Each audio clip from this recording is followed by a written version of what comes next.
ಸಾಯಿರಾಮ್. ಆತ್ಮೀಯ ವೀಕ್ಷಕ ಬಾಂಧವರಿಗೆಲ್ಲ ಇವತ್ತಿನ ಜೀವನಾಮೃತ ಕಾರ್ಯಕ್ರಮಕ್ಕೆ ಸ್ವಾಗತ ಸುಸ್ವಾಗತ. ವೀಕ್ಷಕರೇ, ಇವತ್ತು ನಮ್ಮ ಕಾರ್ಯಕ್ರಮ 1 ಗಂಟೆಗಳ ಕಾಲ ಪ್ರಸಾರ ಆಗುತ್ತೆ. ಭಾಳ ಒಂದು ವಿಶೇಷವಾದಂಥ ಎಪಿಸೋಡ್ ಸಂಚಿಕೆಯನ್ನು ಮಾಡ್ತಾಯಿದ್ದೀನಿ. ಇವತ್ತು ನಾನು ಹೇಳುವಂಥ ಪರಿಹಾರ ಏನಿದೆ, ಪ್ರತಿಯೊಬ್ಬರೂ ಜಗತ್ತಿನಲ್ಲಿ ಪಾಲನೆ ಮಾಡಬೇಕು. ಯಾಕೆ ಅನ್ನೋದನ್ನು ನಿಮಗೆ ಹೋಗ್ತಾ ಹೋಗ್ತಾ ಗೊತ್ತಾಗ್ತದೆ. ಈ ವರ್ಷ ನಾವು ಭಾಳಷ್ಟು ಪ್ರಕೃತಿ ವಿಕೋಪಗಳನ್ನು ಅನುಭವಿಸ್ತಾ ಇದ್ದೀವಿ. ಎಲ್ರಿಗೂ ಗೊತ್ತಿರೋ ಹಾಗೆ ವಿಪರೀತ ಮಳೆಯಿಂದ ಪ್ರವಾಹಗಳಾಗಿ ಸಿಕ್ಕಾಪಟ್ಟೆ ನೀರು ಹಳ್ಳಿಗಳಲ್ಲಿ, ಜಿಲ್ಲೆಗಳಲ್ಲಿ, ಡಿಸ್ಟ್ರಿಕ್ಟ್ ಹೆಡ್ ಕ್ವಾರ್ಟರ್ಸ್ಗಳಲ್ಲಿ ನೀರು ತುಂಬಿಕೊಂಡು, ನಮ್ಮ ಕರ್ನಾಟಕನೇ ಎಕ್ಸಾಂಪಲ್ ತೊಗೋಣ.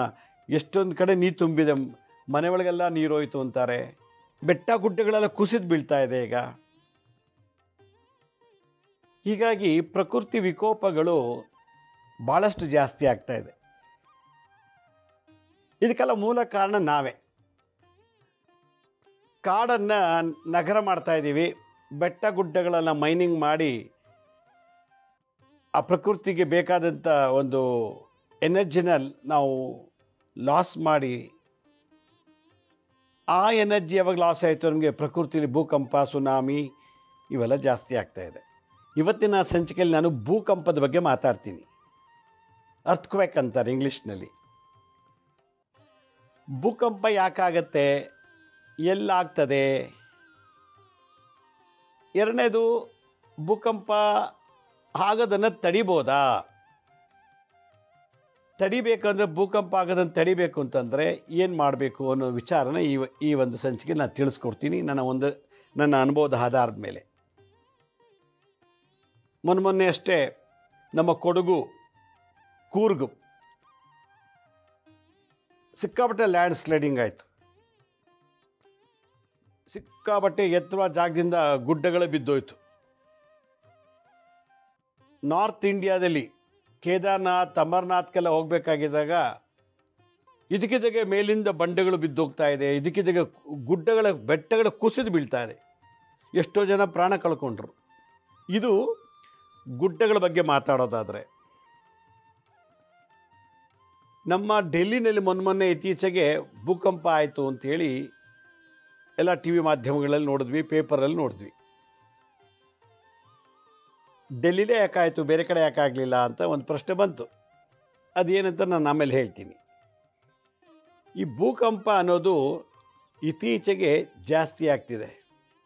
ಮಳೆಗಾಲದಲ್ಲೂ ಭೂಕಂಪ ಆಗಿದೆ ನೋಡಿ. ಮಳೆ ಅತಿಯಾಗಿ ಸುರಿತಿದ್ದಲ್ಲೂ ಭೂಮಿ ತೇವ ಇದ್ದರೂ ಕೂಡ, ಭೂಮಿ ನೀರಲ್ಲಿ ಒದ್ದೆ ಆಗಿದ್ದರೂ ಕೂಡ, ತೇವಾಂಶ ಇದ್ದರೂ ಕೂಡ ಭೂಕಂಪಗಳಾಗ್ತಾ ಇದೆ. ತುಂಬ ಬಿಸಿಲು ಬಂದಾಗ ಭೂಕಂಪ ಆಗಿದೆ. ಮಳೆನೂ ಇಲ್ಲ, ಬಿಸಿಲೂ ಇಲ್ಲ, ಅದು ಭೂಕಂಪ ಆಗಿದೆ. ಹೊರ ರಾಷ್ಟ್ರಗಳಲ್ಲಿ, ಬೇರೆ ದೇಶಗಳಲ್ಲೆಲ್ಲ ಈಗ ಮೊನ್ನೆ ಹೋದ ವಾರ 10 ದಿವಸದಲ್ಲೆಲ್ಲ ಭಾಳಷ್ಟು ಭೂಕಂಪಗಳಾಗಿದೆ. ಇಲ್ಲಿ ಕಂಪನ ಅಂದರೆ ಭೂಮಿ ನಡುಗುತ್ತೆ ಅಷ್ಟೇ, ಏನೋ ಲಾಸ್ ಆಗಿನ ಇಲ್ಲ. ಯಾವುದೇ ರೀತಿ ಕಟ್ಟಡ ಬೀಳೋದಿಲ್ಲ, ಭೂಮಿ ಮೇಲೆ ಯಾವುದೇ ರೀತಿ ಭಂಗಗಳು ಬರೋದಿಲ್ಲ. ಭೂಕಂಪ ಅಂತಂದರೆ ಭೂಮಿ ಬಾಯಿ ತೆಗೀತದೆ, ಮನೆ, ಬೆಟ್ಟ, ಗುಡ್ಡ, ಬಿಲ್ಡಿಂಗ್ ಎಲ್ಲ ಒಳಗೋಗಿ ಬಿದ್ದೋಗುತ್ತೆ. ಇಲ್ಲಿ ಭೂಕಂಪ ಎರಡು ಅರ್ಥ ಮಾಡ್ಕೊ. ಅರ್ತ್ ವೈಬ್ರೇಷನ್ ಬೇರೆ, ಅರ್ಥ್ಕ್ವೇಕೆ ಬೇರೆ. ಇತ್ತೀಚೆಗೆ ಎಲ್ಲ ಕಡೆ ವೈಬ್ರೇಷನ್ ಆಗ್ತಿದೆ, ಭೂಮಿ ಅಲ್ಲಾಡ್ತಿದೆ, ಭೂಕಂಪ ಆಗ್ತಿಲ್ಲ.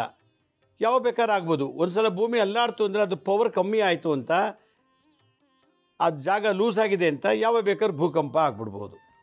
ಇತ್ತೀಚೆಗೆ ನಾವು ಥೈಲ್ಯಾಂಡಲ್ಲಿ ಅಲ್ಲೆಲ್ಲ ನೋಡಿದಾಗ ಭಾಳ ದುರಂತ ನಡೀತು. ಈ ಥರದ್ದು ಯಾವಾಗ ಬೇಕಾದ್ರೂ ಎಲ್ಲಿ ಬೇಕಾದ್ರೂ ಆಗ್ಬೋದು. ಬಟ್ ನಾವು ಭೂಮಿ ಮೇಲೆ ಇದ್ದೀವಿ ಅನ್ನೋದು ಮರಿಬಾರ್ದು. ಇವತ್ತಿನ ಸಂಚಿಕೆಯಲ್ಲಿ ನಮ್ಮ ಭೂಮಿಗೆ ಬಲ ಕಮ್ಮಿ ಆಗ್ತಾ ಇದೆ, ಆದ್ದರಿಂದ ಭೂಕಂಪ ಆಗ್ತಾ ಇದೆ. ಇವತ್ತು ಕೂಡ ನಮ್ಮ ವಿಜ್ಞಾನಿಗಳು ಭೂಕಂಪ ಆಗಲಿಕ್ಕೆ ಮೂಲ ಕಾರಣ ಏನಂತ ಇವತ್ತು ಸರಿಯಾಗಿ ಗೊತ್ತಾಗ್ತಿಲ್ಲ. ಬೇರೆ ಏನೋ ರೀಸನ್ ಹೇಳ್ತಾರೆ. ಗಟ್ಟಿ ಸಾಯಿಲ್ ಇದ್ದಾಗ ಜಾಗದಲ್ಲೂ ಭೂಕಂಪ ಆಗಿದೆ, ಲೂಸ್ ಸಾಯಿಲಲ್ಲೂ ಕೂಡ ಭೂಕಂಪ ಆಗಿದೆ. ಈ ಒಂದು ಪ್ರೆಡಿಕ್ಷನ್ನ ಹೇಳೋಕ್ಕಾಗ್ತಿಲ್ಲ. ಅದಕ್ಕೆ ನಾವೆಲ್ಲ ಈ ಭೂಮಿ ಮೇಲೆ ಜಮೀನು ಮಾಡ್ಕೊಂಡಿದ್ದೀವಿ, ತೋಟ, ಹೊಲ, ರಿಸಾರ್ಟ್ಸು, ಆಮೇಲೆ ಮನೆಗಳು ಕಟ್ಟಿದ್ದೀವಿ, ಅಪಾರ್ಟ್ಮೆಂಟ್ ಕಟ್ಟಿದ್ದೀವಿ, ವಿಲ್ಲಾಗಳೆಲ್ಲ ಕಟ್ಟಿದ್ದೀವಿ. ಏನೋ ಈ ಭೂಮಿ ನಾವು ನಮ್ಮದೇ ಆದಂಥ ಒಂದು ಸೂರು ವಾಸ್ತು ಮನೆ ಮಾಡ್ಕೊಂಡು ಬದುಕ್ತಾ ಇದ್ದೀವಿ. ಯಾವಾಗ ಭೂಕಂಪ ಆಗಿ ಮನೆ ಬಿದ್ದೋಗುತ್ತೋ, ಅಪಾರ್ಟ್ಮೆಂಟ್ ಬಿದ್ದೋಗುತ್ತೋ, ಯಾವಾಗ ನಮ್ಮ ಜಮೀನು ಹೋಗುತ್ತೋ, ಈ ಗುಡ್ಡಗಾಡುಗಳೆಲ್ಲ ಜಮೀನು ಮಾಡಿರ್ತಾರೆ, ಇದಕ್ಕಿದ್ದಾಗ ಗುಡ್ಡ ಬಿದ್ದೋದ್ರೆ ಜಮೀನೇ ವ್ಯವಸಾಯ ಮಾಡೋಕ್ಕಾಗಲ್ಲ. ಈ ಥರದ್ದೆಲ್ಲ ತಾಪತ್ರಗಳು ಭಾಳಷ್ಟಿವೆ. ನಾವು ಹೇಗೆ ಭೂಮಿನ ಯೂಸ್ ಮಾಡ್ಕೋತಾ ಇದ್ದೀವೋ, ಹೊಲ, ಗದ್ದೆ, ತೋಟ, ಫಾರ್ಮ್ ಹೌಸ್ ಅಂತೆ ಬಿಲ್ಡಿಂಗ್ಗಳು ಕಟ್ತಾ ಇದ್ದೀವಿ. 100 ಅಂತಸ್ತು, 200 ಅಂತಸ್ತು ಬಿಲ್ಡಿಂಗ್, 132 ಅಂತಸ್ತು, ಈ ಥರದ್ದೆಲ್ಲ ಬಿಲ್ಡಿಂಗ್ಗಳೆಲ್ಲ ನಾವು ಕಟ್ತಾ ಇದ್ದೀವಿ. ಭೂಮಿ ಶೇಕ್ ಆದರೆ ಬಿದ್ದೋಗುತ್ತೆ, ಭೂಕಂಪ ಆದರೆ ಬಿದ್ದೋಗ್ಬಿಡುತ್ತೆ. ಇದನ್ನು ಆಗಬಾರ್ದು. ಭೂಕಂಪಗಳನ್ನ ತಡಿಬೇಕು ನಾವು. ಭೂಕಂಪ ಬೇರೆ, ಭೂಕಂಪನ ಬೇರೆ ಅಂತೇಳಿನಿ. ಭೂಕಂಪನೂ ತಡಿಬೇಕು, ಭೂಕಂಪನೂ ತಡಿಬೇಕು ಅಂತಂದರೆ ನಮ್ಮೆಲ್ಲರೂ ಆದ್ಯ ಕರ್ತವ್ಯ. ಯಾಕೆಂದರೆ ನಾವು ವಾಸ ಮಾಡ್ತಿದ್ದೀವಲ್ಲ, ನಮ್ಮದು ಬಾಡಿಗೆ ಮನೆನೋ, ಲೀಸ್ ಮನೆನೋ, ಸ್ವಂತ ಮನೆನೋ, ಒಟ್ಟೆ ಭೂಮಿ ಮೇಲಿದ್ದೀವಿ ನಾವು. ಭೂಮಿನ ನಾವು ಸಂರಕ್ಷಣೆ ಮಾಡಿದ್ರೆ ಭೂಮಿ ನಮ್ಮನ್ನು ಸಂರಕ್ಷಣೆ ಮಾಡುತ್ತೆ ಅನ್ನೋದು ಬ್ರಹ್ಮವೈವಸ್ವತ ಪುರಾಣದಲ್ಲಿ ಹೇಳುತ್ತೆ. 2 ಪುರಾಣ ಇದೆ ನಮ್ಮ ಬ್ರಹ್ಮಾಂಡ ಬಗ್ಗೆ ಮಾತಾಡಲಿಕ್ಕೆ. ಒಂದು ಬ್ರಹ್ಮಾಂಡ ಪುರಾಣ, ಬ್ರಹ್ಮವೈವಸ್ವತ ಪುರಾಣ ಅಂಥೇಳಿ. ಆ ಒಂದು ಪುರಾಣಗಳ ಆಧಾರದ ಮೇಲೆ ನಾನು ಇವತ್ತು ಭೂಕಂಪನ ತಡೆಯೋದು ಹೇಗೆ ನಾವೆಲ್ಲರೂ ಅನ್ನೋ ಒಂದು ವಿಚಾರದ ನನ್ನದೇ ಆದಂಥ ಅನುಭವದ ಆದಾದಮೇಲೆ ಈ ಸಂಚಿಕೆಯಲ್ಲಿ ನಾನು ತಿಳಿಸೋಕ್ಕೆ ಪ್ರಯತ್ನ ಪಡ್ತೀನಿ. ಮೊನ್ನೆ ಯಾರೋ ಒಬ್ಬರು ನನ್ನ ಹತ್ರ ಬಂದು ಮಾತಾಡ್ತಿದ್ರು. ಅವರು ಹೊಲದಲ್ಲಿ ಕುರಿ, ಹಸು ಎಲ್ಲ ಮೇಯಕ್ಕೆ ಬಿಟ್ಟಿದ್ರಂತೆ. ಅಲ್ಲಿ ಯಾವುದೋ ಒಂದು ಬಂಡೆಕಲ್ಲು ಮೇಲೆ ರೆಸ್ಟ್ ತಗೋತಾ ಕೂತಿದ್ರಂತೆ. ಇದಕ್ಕಿದ್ದಾಗ ಬಂಡೆ ಮೇಲೆ ಕೂತಿದ್ದೋ ದಡ್ಡಂತ ಕೆಳಗೆ ಬಿದ್ದುಬಿಟ್ರಂತೆ. ಭೂಮಿ ಎಲ್ಲ ಕಂಪನ ಆಯ್ತಂತೆ. ಭೂಮಿ ಕಂಪನ ಆದ ತಕ್ಷಣ ಕುರಿಗಳು, ಹಸುಗಳೆಲ್ಲ ಏನು ಓಡಿದ್ದಂತೆ. ಅವಕ್ಕೂ ಗೊತ್ತಾಯ್ತು ನೋಡಿ, ಓ ಏನೋ ಆಗ್ತಿದೆ ಅಂತೇಳಿ ಮೇಯ್ತಿದ್ದ ಆ ಕುರಿ, ಹಸು ಎಲ್ಲಿ ಮೇಯ್ತಾ ಇತ್ತೋ ಆ ಜಾಗ ಬಿಟ್ಟು ಎಲ್ಲ ಓಡೋಟೋದ್ವಂತೆ ಬೇರೆ ಕಡೆಗೆ. ಈ ಅಪ್ಪ ಒಂದು ದೊಡ್ಡ ಬಂಡೆ ಮೇಲೆ ಕೂತಿದ್ದಂತೆ, ಕೂತ್ಕೊಂಡು ರೆಸ್ಟ್ ತಗೋತಾ ಇದ್ದಂತೆ. ಭೂಮಿ ಅಲ್ಲಾಡ್ದಂಗೆ ಆಯಿತು, ಕಂಪನ ಆಯಿತು, ಬಂಡೆ ಅಲ್ಲಾಡ್ದಂಗೆ ಆಯಿತು. ಬಂಡೆ ಮೇಲಿಂದ ಯಾರೋ ತಳ್ದಂಗೆ ದಪ್ಪಂತ ಬಿದ್ದಂತೆ. ಅವ್ನಿಗೆ ಗೊತ್ತಾಯಿತು ಭೂಮಿ ಶೇಕ್ ಆಗ್ತಿದೆ ಅಂತೇಳಿ. ಸಡನ್ನಾಗಿ ಗಾಬರಿಯಿಂದ ಅವನು ಓಡಿಬಿಟ್ನಂತೆ. ಒಂದು ಸೂಚನೆ ಕೊಡ್ತಾ ಇದೆ, ಭೂಕಂಪ ಆಗತ್ತೆ ಅಂತೇಳಿ. ಭೂಕಂಪ ಯಾಕಾಗತ್ತೆ ಅನ್ನೋದೊಂದು ಪ್ರಶ್ನೆ. ಭೂಕಂಪ ಆಗಲಿಕ್ಕೆ ಕಾರಣ ನಾವೇನಾದ್ರು ಕೆರೆ ಮುಚ್ಚಿಬಿಟ್ಟು ಮನೆ ಕಟ್ಟಿದರೆ, ಬಿಲ್ಡಿಂಗನ್ನು ಕಟ್ಟಿಬಿಟ್ಟಿದ್ರೆ, ಕೆರೆ ಎಲ್ಲ ಮುಚ್ಚಿಬಿಟ್ಟು ನಾವು ಭೂಮಿ ವ್ಯವಸಾಯ ಮಾಡಲಿಕ್ಕೆ ಯೂಸ್ ಮಾಡ್ಕೊಂಬಿಟ್ಟಿದ್ರೆ ಆ ಜಾಗದಲ್ಲಿ ಯಾವ ಬೇಕಾದ್ರೂ ಭೂಕಂಪನ ಆಗ್ಬೋದು, ಭೂಕಂಪನೂ ಆಗ್ಬೋದು. ಆದ್ದರಿಂದ ನದಿ, ಕೆರೆ, ಸರೋವರಗಳನ್ನು ಒತ್ತುವರಿ ಮಾಡಬಾರ್ದು. ಅಂತರ್ಜಲಕ್ಕೆ ನಾವು ಅವಕಾಶ ಮಾಡಿಕೊಡ್ಬೇಕು. ಅಂತರ್ಜಲ ಮುಚ್ಚಿಬಿಟ್ರೆ ಭೂಕಂಪ ಅಥವಾ ಭೂಕಂಪನ ಆಗತ್ತೆ. ಇದು ಬ್ರಹ್ಮವೈವಸ್ವತ ಪುರಾಣ ಹೇಳಿದೆ. ಒಂದು ಊರು ಅಂತಂದರೆ ಆ ಊರಿಗೆ ಆಗೋಷ್ಟು ಜನಗಳಿಗೆ ನೀರು ಬೇಕು. ಅದಕ್ಕೊಂದು ಕೆರೆ, ಸರೋವರ. ಕೆರೆ ಅಂತಂದರೆ ಸರೋವರ, ಒಂದು ನಾಲೆ ಅಥವಾ ಒಂದು ನದಿ ಇರ್ತದೆ. ಇವಾಗೆಲ್ಲ ಏನಾಗಿದೆ, ನದಿನ ಒತ್ತುವರಿ ಮಾಡ್ಕೊಂಬರ್ತಾ ಇದ್ದಾರೆ. ಸಮುದ್ರಗಳನ್ನು ಕೂಡ ಒತ್ತುವರಿ ಮಾಡ್ತಾರೆ. ಸಮುದ್ರದ ಮಧ್ಯದೆಲ್ಲ ಬಿಲ್ಡಿಂಗ್ ಕಟ್ತಾ ಇದ್ದಾರೆ. ಸಮುದ್ರದಲ್ಲೂ ಕೂಡ ನಾವು ಬಿಟ್ಟಿಲ್ಲ, ಮನೆ ಕಟ್ಟೋದು, ಕಟ್ಟಡಗಳನ್ನು ಕಟ್ಟೋದು ಬಿಟ್ಟಿಲ್ಲ. ಯಾವಾಗ ನದಿ ಮೂಲ ಅಂತರ್ಜಲವನ್ನು ನಾವು ಭಂಗ ಮಾಡಿದ್ವಿ, ಬ್ರಹ್ಮವೈವಸ್ವತ ಪ್ರಕಾರ ಭೂಕಂಪ ಆಗತ್ತೆ ಎನಿ ಟೈಮ್ ಅಂತೇಳಿ. ಮೂರನೇದು, ಯಾವ ಜಾಗದಲ್ಲಿ ಐರನ್ನು ಜಾಸ್ತಿ ಇರ್ತದೋ, ಕಾಪರ್ ಯಾವ ಜಾಸ್ತಿ ಇರ್ತದೋ ಆ ಭೂಮಿನಲ್ಲಿ ಯಾವ ಬೇಕಾದರೂ ಭೂಕಂಪ ಆಗ್ಬೋದು ಅಂತ ಹೇಳ್ತಾರೆ. ಐರನ್ ಅಂದ್ರೇನು? ಶನಿ ಗ್ರಹ. ಕಾಪರ್ ಅಂದರೆ ಶನಿ ಪ್ಲಸ್ ಸೂರ್ಯ ಅಂಥೇಳಿ. ಸೂರ್ಯ ಮತ್ತು ಶನಿಯ ಸಂಭೋಗದ ಒಂದು ಕಾಂಬಿನೇಷನಲ್ಲಿ ಭೂಮಿ ಒಳಗೆ ಖನಿಜಗಳಿರ್ತದೆ. ಆ ಜಾಗದಲ್ಲಿ ನಾವು ಡಿಸ್ಟರ್ಬ್ ಮಾಡಿದ್ರೆ ಭೂಕಂಪ ಆಗತ್ತೆ ಅಂತ ಹೇಳುತ್ತೆ. ಇದು ಪುರಾಣದ ಆಧಾರದ ಮೇಲೆ ಹೇಳ್ತಾ ಇರೋದು. ಸೈನ್ಸ್ ಏನು ಹೇಳುತ್ತೋ ಅದು ಬೇರೆ ಪ್ರಶ್ನೆ. ಮೂರನೇದು, ಭೂಕಂಪನ ತಡಿಬೇಕು ಅಂದರೆ ನಾವು ಗಿಡಗಳನ್ನು ನೆಟ್ಟಬೇಕಂತೆ, ವನಗಳನ್ನು ಮಾಡಬೇಕು, ಕಾಡುಗಳನ್ನು ಮಾಡಬೇಕು. ಗಿಡಗಳನ್ನು ಹೆಚ್ಚಿಗೆ ನೆಟ್ಟಷ್ಟು ಭೂಕಂಪಗಳಾಗೋದಿಲ್ಲ ಅಂತ ಹೇಳ್ತಾರೆ. ನಾವು ಮರ ಗಿಡ ಎಲ್ಲ ಕಡಿದ್ಬಿಟ್ಟು ರಸ್ತೆ ಮಾಡಿದ್ರೆ ಲ್ಯಾಂಡ್ ಸ್ಲೈಡಿಂಗ್ ಆಗುತ್ತೆ ಮಳೆ ಬಂದಾಗ. ಯಾಕೆಂದರೆ ದೊಡ್ಡ ದೊಡ್ಡ ಮರಗಳು ಬೇರು ಸುಮಾರು 1-2 ಕಿಲೋಮೀಟ್ರ್ ಹೋಗಿರ್ತದೆ ಭೂಮಿ ಒಳಗಡೆ. ಅದು ಆ ಬೇರು ಏನು ಮಾಡುತ್ತೆ, ಭೂಕಂಪ ಆಗೋದನ್ನ ತಡೀತದಂತೆ. ನಾವೀಗೆಲ್ಲ ಮರಗಳೆಲ್ಲ ಕಡಿದ್ಬಿಟ್ಟು ದೊಡ್ಡ ದೊಡ್ಡ ಬಿಲ್ಡಿಂಗ್ ಮಾಡಿದ್ದೀವಿ, ಅಪಾರ್ಟ್ಮೆಂಟ್ ಮಾಡಿಬಿಟ್ಟಿದ್ದೀವಿ. ಸಭಾಭವನಗಳು, ಸಿನಿಮಾ ಥಿಯೇಟರ್ಸು, ಲಾಡ್ಜು, ಹೋಟೆಲ್ಗಳು ಎಲ್ಲ ಮಾಡಿಬಿಟ್ಟಿದ್ದೀವಿ. ಈಗ ಬದ್ರಿ ಅಮರನಾಥ್ ಕೇದಾರ್ನಾಥಕ್ಕೆ ಹೋಗುವಾಗ ಯಾಕೆ ಲ್ಯಾಂಡ್ ಸ್ಲೈಡಿಂಗ್ ಆಗುತ್ತೆ, ಯಾಕೆ ಗುಡ್ಡಗಳಲ್ಲಿ ಬಿದ್ದೋಗ್ತಿರ್ತದೆ ಅಂತಂದರೆ ಅವರು ಕಡಿದು ರಸ್ತೆ ಮಾಡ್ತಾರೆ, ಬೀಳ್ತಾ ಇರ್ತದೆ. ಇನ್ನೊಂದು 10-15 ವರ್ಷಕ್ಕೆ ಯಾವುದೂ ಇರೋದಿಲ್ಲ, ಗುಡ್ಡಗಳೇ ಇರೋದಿಲ್ಲ. ಲೂಸ್ ಸಾಯಿಲು ಲೂಸ್ ಇದ್ದರೆ ಭೂಕಂಪ ಆಗುತ್ತೆ ಅಂತ.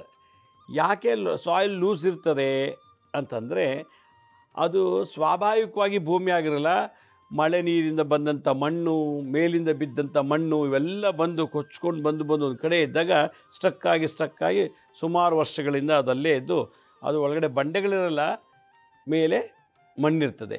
ಯಾವ ಜಾಗದಲ್ಲಿ ಕಲ್ಲಿನ ಅಂಶ ಇರ್ತದೋ, ಕಲ್ಲು ಅದ್ರ ಮೇಲೆ ಮಣ್ಣಿದ್ರೆ ಭೂಕಂಪಗಳಾಗೋದಿಲ್ಲ ಅಂತ ಹೇಳುತ್ತೆ. ಇದು ಪ್ರಕೃತಿಗಿರುವಂಥ ಒಂದು ನೇಚರ್, ಗುಣಗಳು. ಎರಡನೇದು ಹೇಳುತ್ತೆ, ಯಾವ ಜಾಗದಲ್ಲಿ ದೈವಶಕ್ತಿ ಇರುತ್ತೋ ಅದನ್ನು ಮುಚ್ಚಿ ನಾವು ಮನೆ, ಹೊಲ, ಗದ್ದೆ, ತೋಟ ಮಾಡಿದ್ರೆ ಭೂಕಂಪಗಳಾಗ್ತದೆ ಅಂತ ಹೇಳ್ತಾರೆ. ದೈವ ಸಂಚಾರ, ಪಾಸಿಟಿವ್ ಎನರ್ಜಿ ಯಾವುದಿರ್ಬೋದು. ಎಷ್ಟೋ ವರ್ಷಗಳಿಂದ ದೇವಸ್ಥಾನ ಭೂಮಿ ಒಳಗೆ ಇರ್ತದೆ, ನಾವು ಅಲ್ಲಿ ಮನೆ ಕಟ್ಟಿರ್ತೀವಿ. ಎಷ್ಟೋ ಕಡೆ ಎಲ್ಲ ವಿಗ್ರಹಗಳು ಭೂಮಿ ಒಳಗಿರ್ತದೆ, ಅದ ಮೇಲೆ ಹೊಲ ಮಾಡಿಬಿಟ್ಟಿರ್ತೀವಿ, ತೋಟ ಮಾಡಿ ವಿಲ್ಲಾ ಕಟ್ಟಿರ್ತೀವಿ ಅಥವಾ ಬಿಲ್ಡಿಂಗ್ ಮಾಡ್ಕೊಂಡು ಆರಾಮಾಗಿರ್ತೀವಿ. ಅದರದ್ದು ಎಕ್ಸ್ಪೈರಿ ಡೇಟ್ ಏನಾರು ಆಯಿತು ಅಂದರೆ ಭೂಕಂಪ ಆಗ್ತದಂತೆ. ಅದಕ್ಕೆ ಕೆಲವು ದೈವಶಕ್ತಿಗಳು ಭೂಮಿ ಒಳಗಿದ್ದಾಗ ನಿಧಿ ನಿಕ್ಷೇಪಗಳು, ವಿಗ್ರಹಗಳು, ದೇವಾಲಯಗಳು, ಕೆಲವು ಯಾವುದೋ ಒಂದು ಕಾಲದಲ್ಲಿ ಪ್ರವಾಹ ಬಂದೋ, ಸುನಾಮಿ ಆಗೋ, ಭೂಕಂಪ ಆಗೋ ಕೆಲವು ಗ್ರಾಮಗಳು ಭೂಮಿಯೊಳಗೆ ಊತೋಗಿರ್ತದೆ, ಹಳ್ಳಿಗಳು, ಕೆಲವು ಆಶ್ರಮಗಳು, ಕೆಲವು ದೇವಾಲಯಗಳು ಭೂಮಿಯೊಳಗೆ ಊತೋಗಿದ್ದರೆ ಅದ್ರ ಮೇಲೆ ನಾವು ತೋಟ, ಗದ್ದೆ, ಹೊಲ, ರಸ್ತೆ ಮತ್ತು ರಿಸಾರ್ಟ್ಸು, ಅಪಾರ್ಟ್ಮೆಂಟ್ಸ್ ಎಲ್ಲ ಕಟ್ಟಿಬಿಟ್ರೆ ಅದೇನಾಗುತ್ತೆ, ಭೂಕಂಪಕ್ಕೆ ಆಸ್ಪದ ಕೊಡುತ್ತೆ ಅಂತ. ಅದರಿಂದ ಮನೆ ಕಟ್ಟಬೇಕಾದ್ರೆ ಏನೇ ಮಾಡಬೇಕಾದ್ರೂ ಭೂಮಿ ಒಳಗೆ ಏನಾದರೂ ಇದೆಯಾ ಚೆಕ್ ಮಾಡಬೇಕು. ಅದಕ್ಕೆ ಸಾಯಿಲ್ ಟೆಸ್ಟ್ ಅಂತ ಮಾಡ್ತಾರೆ. ಈ ಥರದ್ದೆಲ್ಲ ದೋಷ ಇದ್ದಾಗ ನಾವು ಮನೆ ಕಟ್ಟಿದ್ರೆ ಏನಾರಾದರೆ ಬಿದ್ದೋಗುತ್ತೆ ಭೂಕಂಪದಲ್ಲಿ ಅಂತ ಹೇಳ್ತಾರೆ. ಅಧರ್ಮ ಜಾಸ್ತಿ ಆದ ಜಾಗದಲ್ಲಿ ಭೂಕಂಪ ಆಗುತ್ತೆ ಅಂತ ಒಂದು ಕಡೆ ಶ್ಲೋಕದಲ್ಲೇ ಹೇಳುತ್ತೆ, ಬ್ರಹ್ಮಾಂಡ ಪುರಾಣದಲ್ಲಿ. ಅಧರ್ಮ ಅಂದ್ರೇನು? ಅಲ್ಲೇನೋ ಒಂದು ದೊಡ್ಡ ಅಪಾರ್ಟ್ಮೆಂಟ್ ಮಾಡಿದ್ದಾನೆ, ಕ್ಲಬ್ ಮಾಡಿಬಿಟ್ಟಿದ್ದಾನೆ, ಬಾರು, ರೆಸ್ಟೋರೆಂಟು, ಅಲ್ಲಿ ನಡಿಬಾರ್ದೆಲ್ಲ ಎಲ್ಲ ಥರ ಕೆಟ್ಟ ಚಟಗಳು ನಡೀತದೆ. 24 ಗಂಟೆ 365 ದಿವಸ ಕೆಟ್ಟ ಚಟಗಳೇ ನಡೀತಿದ್ರೆ ಆ ಭೂಮಿನಲ್ಲಿ ನೆಗೆಟಿವ್ ಎನರ್ಜಿ ಜಾಸ್ತಿಯಾಗಿ, ಭೂಮಿಗೊಂದು ಜೀವ ಇದೆ, ಆ ಜೀವಕ್ಕೆ ನಾವು ತೊಂದರೆ ಕೊಟ್ಟಾಗ ಅದೇನಾಗುತ್ತೆ, ಬ್ಲಾಸ್ಟ್ ಮಾಡಿಬಿಡುತ್ತೆ, ಭೂಕಂಪ ಮಾಡುತ್ತೆ. ಥೈಲ್ಯಾಂಡಲ್ಲಿ ಇದೇ ಆಗಿದ್ದು ನೋಡಿ. ಭಾಳ ಗಂಭೀರವಾಗಿ ಅಬ್ಸರ್ವ್ ಮಾಡಿದಾಗ ಥೈಲ್ಯಾಂಡಲ್ಲಿ ಯಾಕೆ ಭೂಕಂಪ ಆದ ಕಾರಣ, ಯಾವ ಜಾಗದಲ್ಲಿ ಆಯಿತು, ಬೇರೆ ಕಡೆ ಯಾಕೆ ಆಗಿಲ್ಲ ಅಂದರೆ ಎಲ್ಲಿ ನೆಗೆಟಿವ್ ಎನರ್ಜಿ ಇರ್ತದೋ ಅಲ್ಲಿ ಬೇಗ ಭೂಕಂಪ ಆಗುತ್ತೆ. ಮೊನ್ನೆ ಯಾರೋ ಒಬ್ಬರು ಫೋನ್ ಮಾಡಿದ್ರು ನಮಗೆ, ಭೂಮಿ ಶೇಕ್ ಆಯಿತು, ಟಿ ವಿ ಬಿದ್ದೋಯ್ತು, ಮನೇಲಿ ಪಾತ್ರೆಗಳೆಲ್ಲ ಬಿದ್ದೋಯ್ತು, ಭೂಮಿ ಶೇಕ್ ಆಗ್ತಿದ್ದಂಗೆ ಮನೇಲಿ ಎಲ್ಲ ಬೊಂಬೆಗಳು ಕೂರಿಸಿದ್ರು, ಶೋಕೇಶ್ ಇಟ್ವಿ, ಎಲ್ಲ ಬಿದ್ದೋಯ್ತು ಅಂತ. ಭೂಮಿ ಶೇಕ್ ಆದ ತಕ್ಷಣ ಅವ್ರಿಗೆ ಈ ಥರ ಅನುಭವಗಳಾಯಿತು. ಸುಮಾರು ಜನಕ್ಕೆ ಆ ಊರಲ್ಲಿ ಆಯ್ತದು. ಹೀಗೆ ಭೂಕಂಪ ಎರಡೂ ಏಕಕಾಲದಲ್ಲೂ ಆಗ್ಬೋದು, ಇಲ್ಲ ಒಂದಾದ್ಮೇಲೆ ಒಂದಾಗ್ಬೋದು. ಇದನ್ನು ನಾವು ತಡೆಗಟ್ಟಬೇಕು. ಯಾವ ಥರ ತಡೆಗಟ್ಟಬೇಕು? ಫಸ್ಟ್ ಹೇಳಿದೆ ನಾವು, ಎಲ್ಲರೂ ಮನೆ ಮುಂದೆ ಗಿಡ ನೆಡಿ. ಊರಲ್ಲೆಲ್ಲ ಜಾಸ್ತಿ ಗಿಡ ನೆಟ್ಟಷ್ಟು ಭೂಕಂಪಗಳಾಗಲ್ಲ ಅಂತ ಆಗಿನ ಕಾಲ ರಿಸರ್ಚ್ ಮಾಡೇ ಹೇಳಿಬಿಟ್ಟಿದ್ದಾರೆ. ನೀವು ಎಷ್ಟು ಬಾವಿಗಳನ್ನು ತೆಗಿತೀರೋ ಅಲ್ಲಿ ಭೂಕಂಪಗಳಾಗೋದಿಲ್ಲ ಅಂತ ಹೇಳಿಬಿಟ್ರು. ಈಗ ಬಾವಿಗಳೇ ಇಲ್ಲ, ಬೋರ್ ಹಾಕಿಸ್ತಾ ಇದ್ದೀವಿ ನಾವು. ಬೋರ್ ಏನೋ ಡ್ರೈ ಆದರೆ ನೀರೇ ಬರಲ್ಲ. ಬಾವಿ ಹಂಗಲ್ಲ, ನೀರು ಬಂದರೂ ಬರ್ತದೆ, ನೀರು ಇಲ್ಲ ಅಂದರೂ ಕೂಡ ಅದು ನಮ್ಗೆ ಹೆಂಗೋ ಒಂದು ರೀತಿ ಪ್ರೊಟೆಕ್ಟ್ ಮಾಡುತ್ತೆ. ಅದರಿಂದ ಮನೆ ಹಿಂದೆ ಒಂದು ಬಾವಿ ಇದ್ದರೆ ಊರಲ್ಲಿ ಭೂಕಂಪ ಆಗೋದಿಲ್ಲ ಅಂತ ಒಂದು ಸೊಲ್ಯೂಷನ್ ಕೊಟ್ಟರು. ಇದನ್ನು ಶುಕಮುನಿಗಳು ಅಂತ ಒಬ್ಬರಿದ್ದಾರೆ. ಶುಕಮುನಿಗಳು ಇದ್ರ ಬಗ್ಗೆ ರಿಸರ್ಚ್ ಮಾಡಿದ್ರು. ಮನೆ ಹಿಂಭಾಗದಲ್ಲಿ ಈಶಾನ್ಯ ದಿಕ್ಕಿನಲ್ಲಿ ಬಾವಿ ಇದ್ದರೆ ಆ ಊರಿಗೆ ಭೂಕಂಪ ಆಗಲ್ಲ ಅಂತ ಹೇಳಿದ್ರು. ದೊಡ್ಡ ದೊಡ್ಡ ಬಾವಿಗಳು ಮಾಡ್ತಿದ್ರು ಗದ್ದೆ ಹೊಲಗಳೆಲ್ಲ, ದೊಡ್ಡ ದೊಡ್ಡ ಬಾವಿಗಳನ್ನು ಅದಕ್ಕೆ ಮೆಟ್ಲಿಟ್ಬಿಟ್ಟು ಇಳಿತಾ ಇದ್ರು ಕೆಳಗಡೆ. ಆ ಥರ ಬಾವಿ ಇರೋ ಜಾಗ ಅಂಥದ್ದೇನಾದ್ರು ಒಂದು ಊರಲ್ಲಿ ಆ ಥರ ಬಾವಿ ಇತ್ತು ಅಂದರೆ ಆ ಊರು ಪೂರ್ತಿ ಭೂಕಂಪ ಆಗಲ್ಲ, ಭೂಕಂಪನೂ ಆಗೋದಿಲ್ವಂತೆ. ಅದರಿಂದ ಇಲ್ಲಿ ಏನು ಹೇಳ್ತಾ ಇದ್ದಾರೆ ಅಂದರೆ, ಗಿಡ ನೆಡಿ ಹೆಚ್ಚೆಚ್ಚಿಗೆ ಭೂಕಂಪ ಆಗೋದು ತಡಿಬೋದು, ಬಾವಿಗಳಿದ್ದಷ್ಟು ಭೂಕಂಪ ಆಗೋದಿಲ್ಲ ಅಂತ ಹೇಳ್ತಾರೆ. ಇದು ಯಾಕೆ ಆಗ್ತದೆ ಅಂತ ಹೇಳಿದೆ.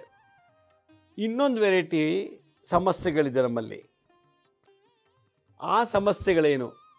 ನಮ್ಮ ಮನೇಲೆ ಭೂಕಂಪ ಆಯಿತು, ಪಕ್ಕದ ಮನೆಯವರು ಅಲ್ಲಾಡಲಿಲ್ಲ, ನಮ್ದು ಬಿದ್ದೋಯ್ತು ಅಂತಾರೆ ಕೆಲವರು. ನಮ್ಮ ಜಮೀನು ಪೂರ್ತಿ ಭೂಕಂಪದಲ್ಲಿ ಎಲ್ಲ ಬೆಟ್ಟ ಗುಡ್ಡ ಎಲ್ಲ ಬಿದ್ದು ಮಣ್ಣಾಗಿ ಎಲ್ಲ ಇವಾಗ ಭೂಮಿ, ನಮ್ಮ ಜಮೀನು ಯಾವುದು ಅಂತ ಗೊತ್ತಿಲ್ಲ, ನಮ್ಮ ಹೊಲ ಯಾವುದು ಅಂತ ಗೊತ್ತಿಲ್ಲ, ಹಾಗಾಗೋಗಿದೆ ಲ್ಯಾಂಡ್ ಸ್ಲೈಡಿಂಗ್ ಆಗಿ ಭೂಕಂಪದಿಂದ ಅಂತ ಹೇಳ್ತಾರೆ.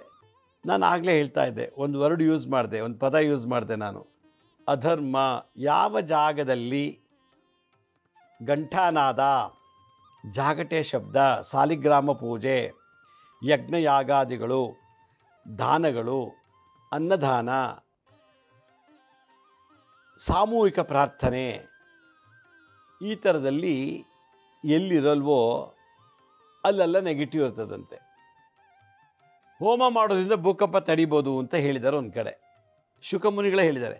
ಆದ್ದರಿಂದ ಹಿಂದಿನ ಕಾಲದಲ್ಲಿ ಹೋಮ ಮಾಡಿ ಮಾಡಿ ಮಾಡಿ ಮಠಗಳಿರ್ಬೋದು, ಆಶ್ರಮಗಳಿರ್ಬೋದು, ಗುರುಕುಲ ಇರ್ಬೋದು, ಹೋಮ ಮಾಡಿ ಮಾಡಿ ಮಾಡಿ ಅವರು ಅದನ್ನು ಪ್ರೊಟೆಕ್ಟ್ ಮಾಡ್ತಿದ್ರು. ಇವತ್ತು ಅಯೋಧ್ಯೆ, ದೊಡ್ಡ ದೊಡ್ಡ ತಮಿಳುನಾಡು ದೇವಸ್ಥಾನಗಳು ಯಾಕೆ ಭೂಕಂಪದಲ್ಲಿ ಬಿದ್ದೋಗಿಲ್ಲ?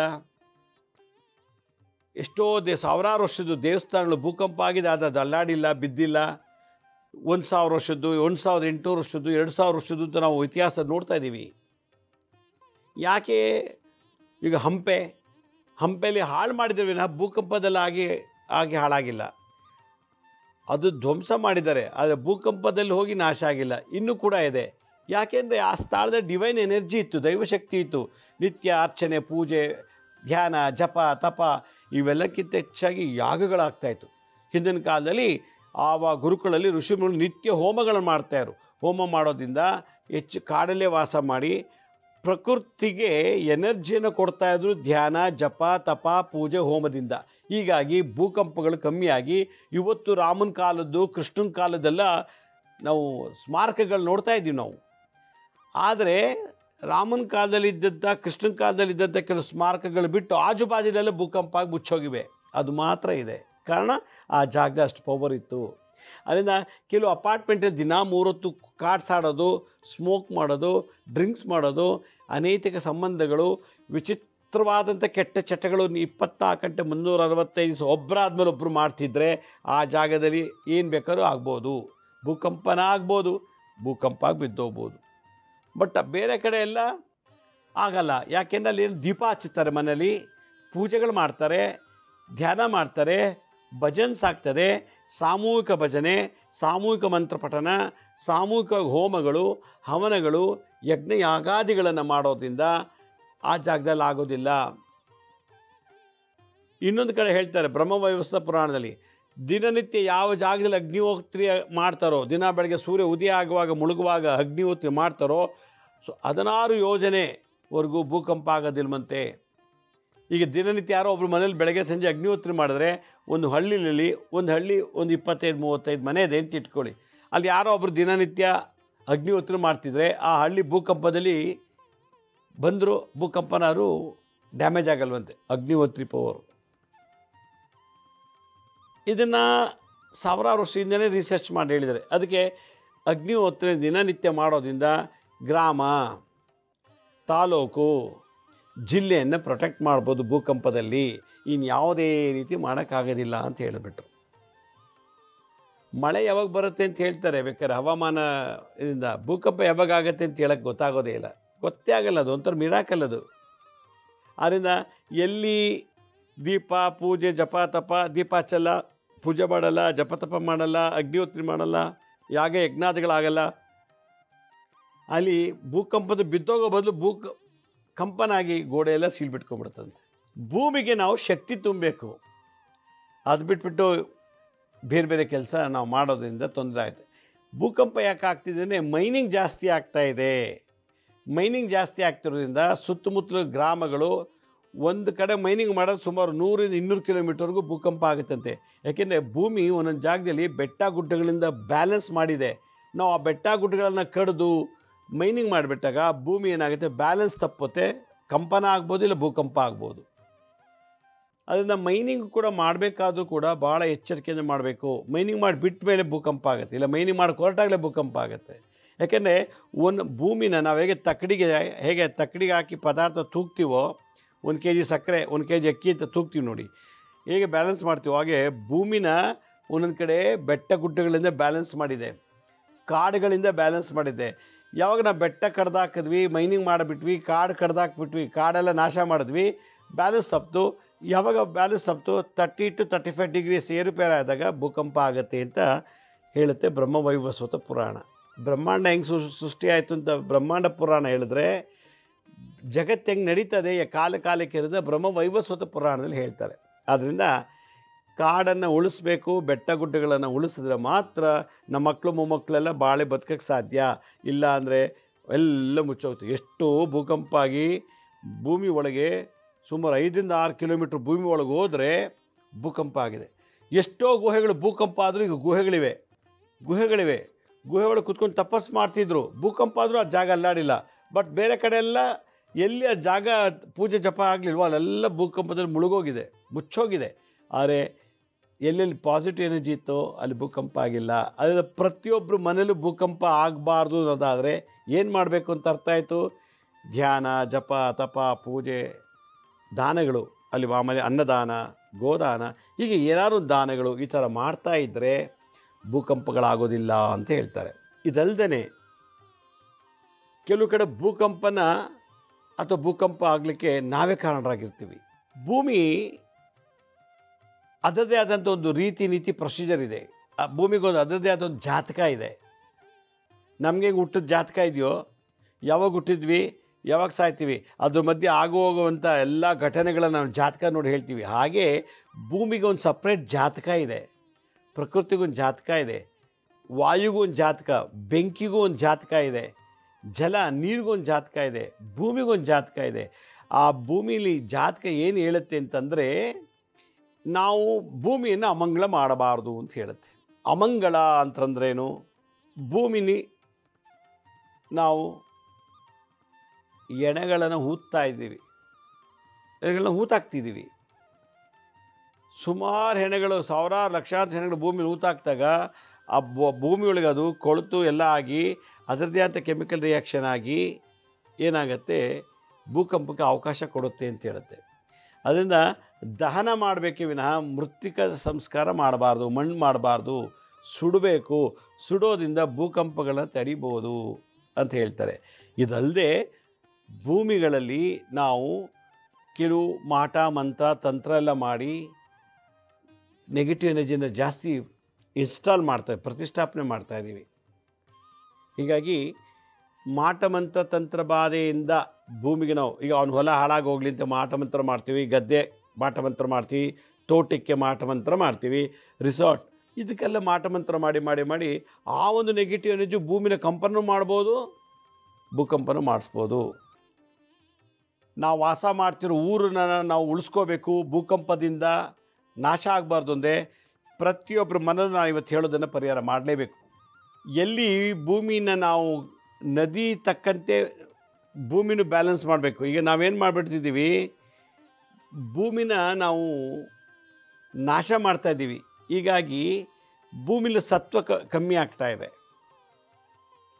ಸೂರ್ಯನ ಬೆಳಕು, ಚಂದ್ರನ ಬೆಳಕು ಭೂಮಿಗೆ ಸಮತೋಲನವಾಗಿ ಬಿದ್ದಾಗ ಮಾತ್ರ ಭೂಕಂಪ ಆಗೋದಿಲ್ಲ ಅಂತ ಬ್ರಹ್ಮಾಂಡ ಪುರಾಣ ಹೇಳ್ತದೆ. ಇದು ಏನು ಮಾಡಿಬಿಟ್ಟಿದ್ದೀವಿ, ನಮಗೆಲ್ಲ ಬೆಟ್ಟ ಗುಡ್ಡಲ್ಲೆಲ್ಲ ಕಡ್ದು ಹಾಕಿ ನಾಶ ಮಾಡಿ ಬಾಂಬ್ ಹಾಕಿ ಎಲ್ಲ ಮಾಡಿ ಭೂಮಿಗೆ ವಿಷವನ್ನು ತುಂಬ್ತಾ ಇದ್ದೀವಿ. ಭೂಮಿಲಿ ತಾಜಾತನ, ಅದು ಒರಿಜಿನಾಲಿಟಿ ನಾಶ ಆಗಿ ಟಾಕ್ಸಿನ್ಸ್ ಭೂಮಿಗೆ ಹೋಗ್ತಾ ಇದೆ. ವಿಷ ಭೂಮಿಗೆ ಹೋಗಿ ಸೇರ್ತಾ ಇರೋದ್ರಿಂದ ಭೂಕಂಪ ಆಗತ್ತೆ. ಅಂದರೆ ನಮ್ಮ ಅಧರ್ಮ ಜಾಸ್ತಿ ಆದಾಗ, ನಮ್ಮ ಸ್ವಾರ್ಥತೆ ಜಾಸ್ತಿ ಆದಾಗ ಭೂಕಂಪಗಳಾಗ್ತದೆ ಅಂತ ಹೇಳಿದ್ರು. ಅದಕ್ಕೆ ನಿಮ್ಮ ಮನೆ, ತೋಟ, ಗದ್ದೆ ಭೂಕಂಪದಲ್ಲಿ ಹಾಳಾಗಬಾರ್ದು ಅಂದರೆ, ನೀವು ವಾಸ ಮಾಡ್ತಿರೋ ಅಪಾರ್ಟ್ಮೆಂಟಲ್ಲಿ ಭೂಕಂಪದಲ್ಲಿ ಶೇಕ್ ಆಗಬಾರ್ದು, ಹಾಳಾಗಬಾರ್ದು, ಬಿದ್ದೋಗಬಾರ್ದು ಅಂದರೆ ಅದಲ್ಲದೆ ನೀವು ಎಲ್ಲಿ ಓಡಾಡ್ತಿರೋ ಆ ಜಾಗದಲ್ಲಿ ಕೂಡ ಭೂಕಂಪ ಆಗಬಾರ್ದು ಅನ್ನೋದಾಗಿದ್ದರೆ ಏನು ಮಾಡ್ತಾಯಿದ್ರು ಹಿಂದಿನ ಕಾಲದಲ್ಲಿ ಅನ್ನೋ ಟೆಕ್ನಿಕ್ನ ಹೇಳ್ಕೊಡ್ತೀನಿ ನೋಡಿ. ತಮಿಳ್ನಾಡು ನಿಂತಿದ್ದ ದೇವಸ್ಥಾನ ಇವತ್ತು ಕೂಡ ಶೇಕ್ ಆಗಿಲ್ಲ, ಇನ್ನೂ ಇದೆ, ಸಾವಿರಾರು ವರ್ಷದ ಇತಿಹಾಸ. ಹಾಗೆ ಎಷ್ಟೋ ಕಡೆ ನಾವು ಹೋದಾಗ ಸಾವಿರಾರು ವರ್ಷದ ಇವತ್ತು ಕೂಡ ಇದೆ ಅಂತಂದರೆ ಆ ಜಾಗದಲ್ಲಿ ಏನೋ ಒಂದು ಶಕ್ತಿ ಇದೆ ಅಂತ ಅರ್ಥ. ಅದ್ರ ಆಜು ಬಾಜು ಹಿಂದೆ ಮುಂದೆ ಯಾವುದೂ ಇಲ್ಲ, ಅದು ಮಾತ್ರ ಇದೆ. ಮದುವೆಗೆ ಹೋಗಿ ಎಷ್ಟು ದೊಡ್ಡದಿದೆ ದೇವಸ್ಥಾನ, ಕಂಚಿಗೆ ಹೋಗಿ, ರಾಮೇಶ್ವರಕ್ಕೆ ಹೋಗಿ, ಅದು ನದಿ ದಡದಲ್ಲಿದೆ, ಸಮುದ್ರದ ದಡದಲ್ಲಿದೆ ರಾಮೇಶ್ವರ. ಅಷ್ಟು ಸುನಾಮಿ ಬಂದರೂ ಇನ್ನೂ ಮುಚ್ಕೊಂಡಿಲ್ಲ, ಭೂಕಂಪ ಆದರೂ ಕೂಡ ಇನ್ನೂ ಅದು ಹಾಳಾಗಿಲ್ಲ. ಅಂದರೆ ಅಲ್ಲಿ ಏನೋ ಒಂದು ಶಕ್ತಿ ಇದೆ. ಮಧುರೆ ಮೀನಾಕ್ಷಿ, ಕಂಚಿ ಕಾಮಾಕ್ಷಿ ಆ ಥರದೆಲ್ಲ ನಾವು ಹೋದಾಗ, ಚಿದಂಬರಂಗೆಲ್ಲ ಹೋದಾಗ ಆ ದೇವಸ್ಥಾನ ಮತ್ತು ಇನ್ನೂ ಹಂಗೆ ಇದೆ. ಆದರೆ ಸುತ್ತಮುತ್ತ ಇದ್ದದ್ದೆಲ್ಲ ಹಾಳಾಗೋಗಿ ಹೊಸ ಹೊಸ ಬಂದಿದೆ. ಈಗ ಎಷ್ಟೋ ಜನ ಮುಳುಗೋಗಿದೆ, ಭೂಮಿ ಒಳಗೆ ಹೋಗ್ಬಿಟ್ಟಿದೆ. ಕಾರಣ ಅಂದರೆ ಆ ಭೂಮಿಲಿ ಅಷ್ಟು ದಿಗ್ಬಂಧನ ಮಾಡ್ತಾಯಿದ್ರು. ಭೂಮಿಗೆ, ಮನೆಗೆ, ತೋಟ, ಹೊಲ, ಗದ್ದೆ, ನಿಮ್ದೇನು ನಾವೆಲ್ಲಿ ವಾಸ ಮಾಡ್ತೀವೋ ಆ ಜಾಗದಲ್ಲಿ ಅದಕ್ಕೇನು ಮಾಡಬೇಕು? ನಾನು ಒಂದು ವಿಶೇಷವಾದಂಥ ಭೂತತ್ವದ ಬಗ್ಗೆ ಒಂದು ತಂತ್ರ ಹೇಳ್ಕೊಡ್ತೀನಿ. 4 ಇಟ್ಟಿಗೆಗಳು ತೊಗೋಬೇಕು, 4 ಇಟ್ಟಿಗೆ ಮತ್ತು ಒಂದು ಕಲ್ಲು, ಎಲ್ಲ ಯಾವ್ದಾದ್ರು ಸರಿ, ಯಾವ ಸೈಜ್ ಆದರೂ ಕಲ್ಲು ತೊಗೊಳ್ಳಿ. 4 ಇಟ್ಟಿಗೆ ನೋಡಿ, ಇದೊಂದು ವಿಶೇಷವಾದ ತಂತ್ರವಿದ್ಯೆ. ಇಟ್ಟಿಗೆ ಯಾಕೆ ಬೇರೆ ಏನು ತೊಗೊಂಡಿಲ್ಲ ಅಂದರೆ, ಇಟ್ಟಿಗೆ ಕಲ್ಲು ಭೂತತ್ವ, ಭೂಮಿಗೆ ಸಂಬಂಧಪಟ್ಟಂಥ ವಸ್ತು. ಇಲ್ಲ ಅಘೋರಿಗಳು ಆಗಿನ ಅವಧೂತರೆಲ್ಲ ಏನು ಮಾಡ್ತಿದ್ರು, ಈಗೇನು ಇಟ್ಕೆ ಬಂದಿದೆ, ಕಲ್ಲಲ್ಲೇ ಮನೆ ಕಟ್ತಿದ್ರು. ಇಟ್ಟಿಗೆ ಸಿಕ್ಕಲಿಲ್ಲ ಅಂದರೆ 5 ಕಲ್ಲು ತೊಗೊಳ್ಳಿ, ಯಾವ ಸೈಜಾದ್ರು ತೊಗೊಳ್ಳಿ. 5 ಕಲ್ಲು, ಪೂರ್ವ, ಪಶ್ಚಿಮ, ಉತ್ತರ, ದಕ್ಷಿಣ, ಮಧ್ಯದಲ್ಲೊಂದು 5 ಕಲ್ಲು ಇಡಬೇಕು. 5 ಕಲ್ಲು ಅಥವಾ ಇಟ್ಟಿಗೆ ನಮ್ಮ ಏರಿಯಾದಲ್ಲಿ ಸಿಕ್ಕಿಲ್ಲ ಅಂತಂದರೂ ಚಿಂತೆ ಪಡೋದು ಬೇಡ. ಸಿಮಿಲರ್ಸ್ ಒಂದೇ ಸೈಜ್ನಲ್ಲಿರೋವಂಥ ಕಲ್ಲನ್ನ 5 ತೊಗೊಳ್ಳಿ. ಒಂದು ರಂಗೋಲೆ ಬರೀರಿ, ನೀವೇ ಯಾವುದಾದ್ರು ರೀತಿ ಒಂದು ರಂಗೋಲೆ ಹಾಕಿ, ರಂಗೋಲೆ ಮೇಲೆ ಪೂರ್ವಕ್ಕೊಂದು, ಪಶ್ಚಿಮಕ್ಕೊಂದು, ದಕ್ಷಿಣಕ್ಕೊಂದು, ಉತ್ತರಕ್ಕೊಂದು ಇಟ್ಟು ಬ್ರಹ್ಮಸ್ಥಾನದಲ್ಲೊಂದು ಇಡಬೇಕು. ಹಿಂದಿನ ಕಾಲದ ದೇವಾಲಯ, ಅರಮನೆಗಳನ್ನು ದಿಗ್ಬಂಧನ ಮಾಡ್ತಾಯಿದ್ರು ಭೂತತ್ವದಿಂದನೇ. ಅದ್ರ ಮುಂದೆ ದೀಪ ಹಚ್ಚಿಡಿ, ಮುಂದ್ಗಡೆ ದೀಪ ಹಚ್ಬಿಟ್ಟು ಆ ಒಂದು ಕಲ್ಲುಗಳಿಗೆ ಆವಾಹನೆ ಮಾಡಬೇಕು. ಯಾವುದು? ಭೂತತ್ವವನ್ನು. ಭೂಕಂಪನ ಆಗಬಾರ್ದು, ಭೂಕಂಪನೂ ಆಗಬಾರ್ದು ಅಂದರೆ ಇದಕ್ಕೆ ಆವಾಹನೆ ಮಾಡಬೇಕು. ಆವಾಹನೆ ಹೇಗೆ ಮಾಡೋದು ಅದನ್ನು ಆಮೇಲೆ ಹೇಳ್ಕೊಡ್ತೀನಿ. ಒಂದು ದೀಪ ಹಚ್ಚಿಡಿ, ಯಾವುದಾದ್ರು ಒಂದು ಎಣ್ಣೆ ಹಾಕಿ ದೀಪಕ್ಕೆ. ಇಂಥ ಎಣ್ಣೆ ಅಂತೇನು ಕಂಡೀಷನ್ ಇಲ್ಲ. 5 ಕಲ್ಲು ಜೋಡಿಸಿದ್ದೀರ, ಒಂದು ರಂಗೋಲೆ ಬರೆದು 5 ಕಲ್ಲು ಜೋಡಿಸಿದ್ದೀರಿ. ಅದಕ್ಕೆ ಸಾಕಷ್ಟು ಅರ್ಶಿನ, ಕುಂಕುಮ, ಗಂಧ, ಅಕ್ಷತೆ, ಪುಷ್ಪ, ಹೂಗಳು, ಬಿಡಿ ಹೂವು ಅಥವಾ ಕಟ್ಟಿರೋ ಒಂದು ಮಾಲ, ಚಿಕ್ಕದೊಂದು ಹಾರ ಅಥವಾ ಒಂದು ಹೂವಿನ ಮಾಲೆ ಎಲ್ಲ ಇಟ್ಕೊಳ್ಳಿ. ಊದುಬತ್ತಿ, ಕರ್ಪೂರ ಎಲ್ಲ ಇಟ್ಕೊಳ್ಳಿ. ಕಲ್ಲಿಗೆ ನಾವು ನಿರ್ಗುಣ ರೂಪದಲ್ಲಿ ಪೂಜೆ ಮಾಡ್ತಾಯಿದ್ವಿ. ಸಗುಣ ಅಂದರೆ ವಿಗ್ರಹ ಆರಾಧನೆ, ನಿರ್ಗುಣ ಅಂದರೆ ಅದಕ್ಕೆ ಕಣ್ಣು, ಕಿವಿ, ಮೂಗು, ಬಾಯಿ ಏನೂ ಇಲ್ಲ, ನಿರ್ಗುಣ ರೂಪ. ಇವತ್ತು ಎಷ್ಟೋ ಕಡೆ ನಾವು ಬ್ರಾಹ್ಮಿ ದುರ್ಗಿ, ಕೊಲ್ಲೂರು ಮೂಕಾಂಬಿಕೆ ಇವರೆಲ್ಲ ಇತ್ತೀಚೆಗೆ ವಿಗ್ರಹ ಪ್ರತಿಷ್ಠಾಪನೆ ಮಾಡಿದ್ರು. ಬಟ್ ಅದಕ್ಕೆ ಮುಂಚೆ ಎಲ್ಲ ಕಲ್ಲಲ್ಲೇ ಇತ್ತು, ಅದಕ್ಕೆ ಆಕಾರ ಇಲ್ಲ, ಕಲ್ಲಲ್ಲೇ ಮಾಡ್ತಿದ್ರು ಪೂಜೆನ.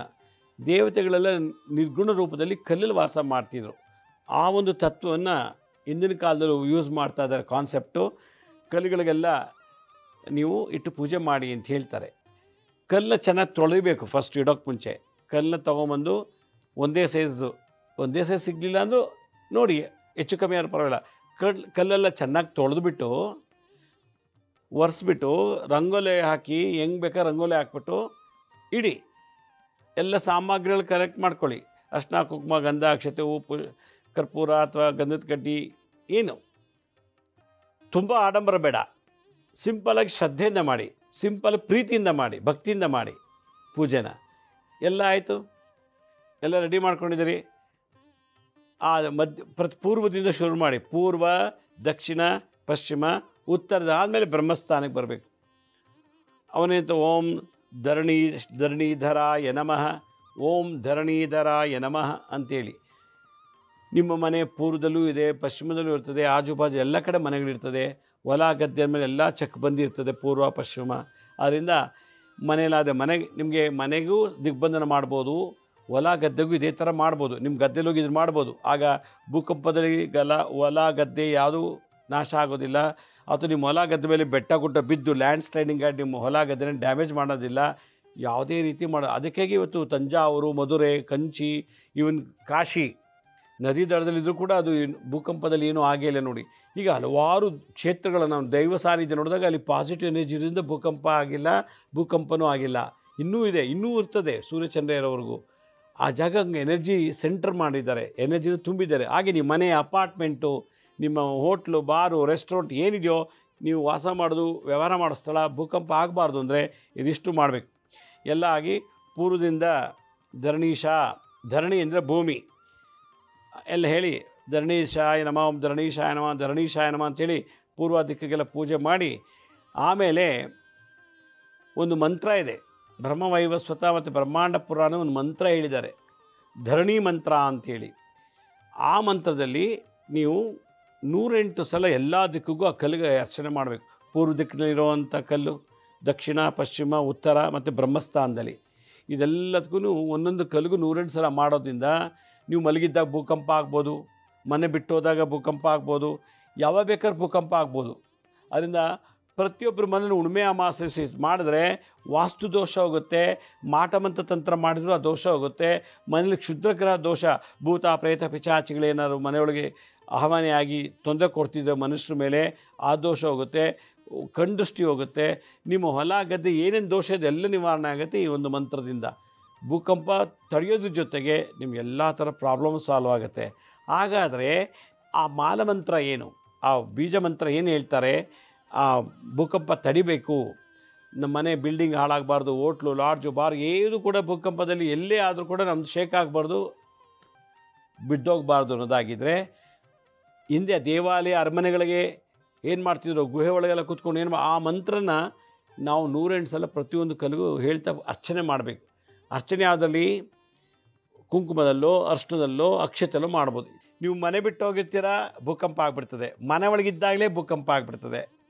ಯಾವಾಗ ಏನಾಗುತ್ತೋ ಗೊತ್ತಿಲ್ಲ, ಪ್ರಕೃತಿ ಯಾವಾಗ ನಮಗೆ ವಿಕೋಪ ಮಾಡ್ತದೋ ಗೊತ್ತಿಲ್ಲ. ಅದಕ್ಕೇನು ಮಾಡಬೇಕು, ಆ ಬ್ರಹ್ಮಾಂಡ ಪುರಾಣ, ಬ್ರಹ್ಮವೈವಸ್ವತ ಪುರಾಣ ಒಂದು ಮಂತ್ರ ಹೇಳ್ತಾರೆ.